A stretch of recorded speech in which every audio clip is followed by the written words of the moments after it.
अस्सलाम वालेकुम क्लास बच्चों, आज मैंने आपको फोर्थ प्रॉपर्टी से प्रूव करवाना है। कल मैंने आपको थर्ड प्रॉपर्टी तक का प्रूव करवाया था। फोर्थ प्रॉपर्टी गैमा फंक्शन की ये होती है कि n+1 का गैमा फंक्शन इस टर्म के इक्वल होता है। हमने ये चीज़ प्रूव करनी है।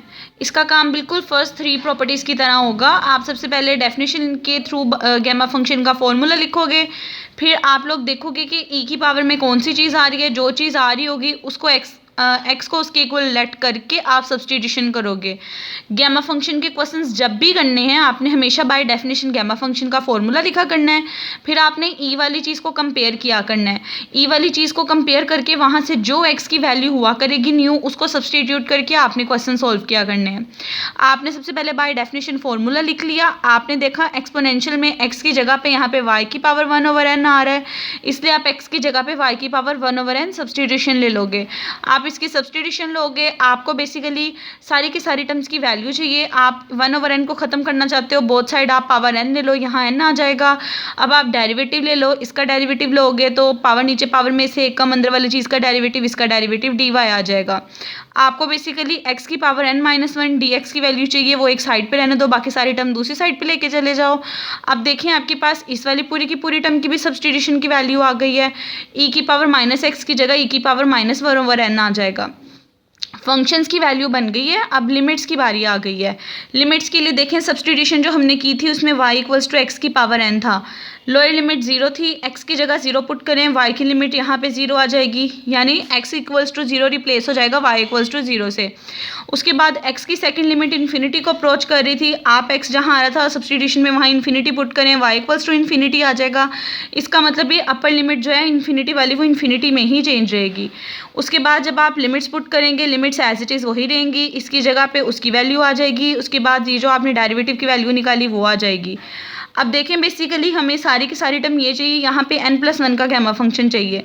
n यहाँ एक्स्ट्रा आ रहा है, n वहाँ जाके मल्टीप्लाई होकर ये टर्म बन जाएगी। और कल ही हमने पढ़ा था कि n+1 का gamma function n into gamma function of n के इक्वल होता है।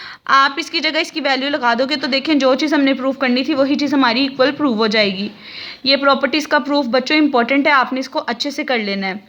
ठीक है, आज आपको मैंने एक फोर्थ प्रॉपर्टी करवानी थी, उसके बाद गैमा फंक्शन से रिलेटेड 3-4 क्वेश्चंस है, ये मैंने आपको करवाने हैं। आपको मेथड आ जाएगा तो आप गैमा फंक्शन के क्वेश्चंस इजीली सॉल्व कर सकते हो। अब क्वेश्चन नंबर 1 आपको कहा हुआ है इवेल्युएट करना है इंटेग्रल e की पावर -x² dx। आपको पता कैसे चलेगा कि आपने गैमा फंक्शन ही लगाना है? जब भी कभी इंटेग्रल 0 से इन्फिनिटी आए और एक्सपोनेंशियल फंक्शन इंक्लूड हो रहा हो, क्योंकि गैमा फंक्शन की डेफिनेशन में देखें आपके पास बेसिकली बच्चों एक्सपोनेंशियल फंक्शन आता है, इंटेग्रल आता है और साथ में एक्स वाली चीज़ आती है। तो जब भी कभी आपके पास इंटेग्रल आ रहा होगा, एक्सपोनेंशियल फंक्शन आ रहा होगा, इसका मतलब ये होगा आपने गैमा फंक्शन लगाना है। ठीक है, आपने दिखा सबसे पहले जो चीज़ गिवन थी उसको इक्वेशन नंबर 1 का नेम दे देना है। फिर by the definition of gamma function आपने गैमा फंक्शन का फॉर्मूला लिखना है। आपने देखना है यहाँ पे एक्सपोनेंशियल की पावर क्या थी, यहाँ पे एक्सपोनेंशियल की पावर क्या थी, दोनों को कंपेयर करके वो वाली चीज़ सब्सटीट्यूट कर लेनी है। अब देखिए यहाँ पे x है, बेसिकली यहाँ पे x का स्क्वायर है, हमें x² चाहिए। आप लेट कर लें कि y आपके पास कोई भी सब्सटीट्यूशन है वो x² के इक्वल है। जो भी चीज़ यहाँ पे आ रही होगी आपने उस टर्म के इक्वल लेट कर लेना है y के लिहाज से, क्योंकि यहाँ ऑलरेडी x इंक्लूड हो रहा है। इसको चेंज करने के लिए आप कह दोगे कि y बेसिकली यहाँ x² के इक्वल है। y = x² है तो x की वैल्यू यहाँ से √y आ जाएगी। उसके अलावा डेरिवेटिव निकालेंगे आप, डेरिवेटिव लेंगे dy 2 पावर नीचे पावर में से कम x की वैल्यू यहाँ से पुट कर दोगे जो y की फॉर्म में थी, तो dx की वैल्यू भी आ जाएगी। अब जहाँ पे क्वेश्चन में dx आ रहा है वहाँ उसकी वैल्यू पुट कर दोगे, जहाँ पे x² आ रहा है उसकी वैल्यू पुट कर दोगे। करने के बाद लिमिट्स चेंज करनी है। अब देखें सब्सटीट्यूशन में अगर आप 0 पुट करोगे y भी 0 आ जाएगा, इन्फिनिटी पुट करोगे ये भी इन्फिनिटी आ जाएगा। तो लिमिट्स एज इट इज़ वही वाली रहेंगी, उस पर फ़र्क नहीं पड़ेगा। आप लिमिट की वैल्यू लगाओगे, इसकी वैल्यू लगाओगे, इसकी वैल्यू लगाओगे, तो देखिए सारे का सारा काम अब y की फॉर्म में चला गया है।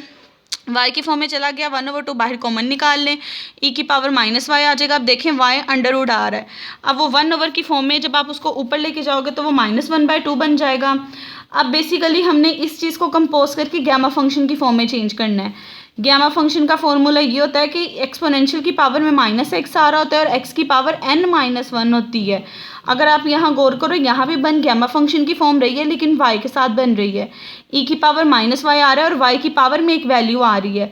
अगर हम इस वैल्यू को n-1 की फॉर्म में लिख दें तो हम उस पर गैमा फंक्शन का फॉर्मूला लगा सकते हैं। आपने इस वाली चीज़ को देखिए -1/2 आप इसे लिख सकते हो 1/2 - 1, क्योंकि हमें n-1 फॉर्म चाहिए इसलिए आप इसको इस फॉर्म में लिख दोगे। इस फॉर्म में आप इसको लिख सकते हो। लिखने के बाद देखें कि पूरी की पूरी चीज़ जो है ये किसका गैमा फंक्शन बन रही है, ये वाली चीज़ n का गैमा फंक्शन होती है जो यहाँ पे पावर आ रही होती है। अब यहाँ पे n की जगह 1/2 आ रहा है, इसका मतलब ये पूरी की पूरी चीज़ 1/2 का गैमा फंक्शन बन रही है, इसलिए इसकी जगह पे आप लोग ये वैल्यू लिख दोगे। ये रफली मैंने यहाँ लिखा है कि जब इसके अंदर आप n = 1/2 पुट करो तो ये वाली जब ये चीज़ है ये 1/2 के इक्वल आ जाती है, इसीलिए इसकी जगह 1/2 आ जाएगा। और मैंने आपको कल बताया था 1/2 का गैमा फंक्शन √π होता है, उसकी जगह √π आ जाएगा, तो ये आपके इस क्वेश्चन का आंसर होगा। सिंपल गैमा फंक्शन की डेफिनेशन लिखनी है, जो एक्सपोनेंशियल की पावर होगी उसको सब्सटीट्यूशन कर देना है। करने के बाद एट द एंड जो मेन पॉइंट ये होता है n-1 की फॉर्म में कन्वर्ट करना है और गैमा फंक्शन लगा के उसकी वैल्यू निकाल लेनी है।